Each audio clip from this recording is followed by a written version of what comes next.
আলহামদুলিল্লাহ আলহামদুলিল্লাহ।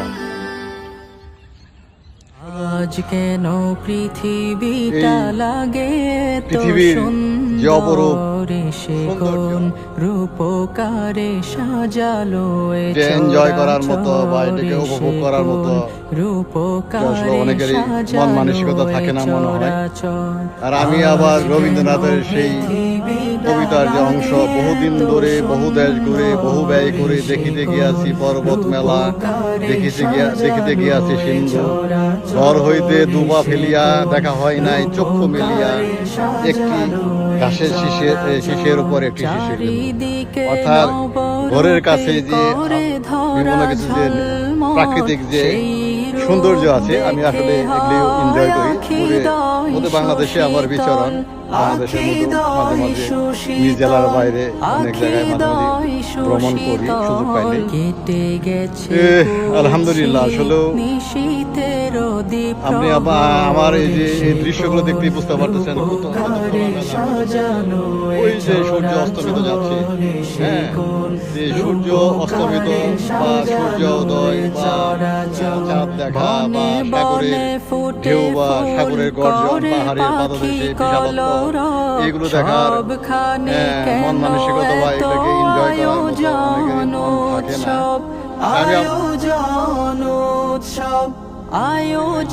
আমার কাছে বেশ ভালো লাগে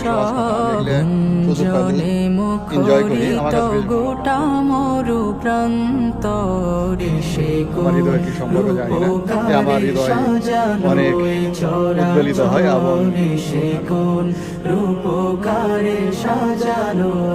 অন্য কোনো কোলাহল পূর্ণ বা কোনো বিজি জায়গায় বা রাত্রে কোথাও এরকম কোথাও থাকে, ফুরাতের জলরাশি কুলে কুলে কুলে মনে করে নিজেকে বেশ ভালো লাগে। এবং পর্বত চূড়া হতে নেমে আসে ঝরে, সে কোন রূপকারে সাজালো নিদর্শন আল্লাহ সুবহানাহু ওয়া তাআলার যে আসলে পৃথিবীর যে বিশালত্ব, আজ কেন আমি আমার ক্যামেরা বন্দী করে বা মুখে বলি সে কোন রূপকারে সাজালো এক অসাধারণ সৌন্দর্য। আপনি দেখলেই বুঝতে পারবেন যে ঠিক আছে। আল্লাহ সুবহানাহু ওয়া তাআলা আমাদেরকে ভালো রাখুন, সবাইকে নেক হাত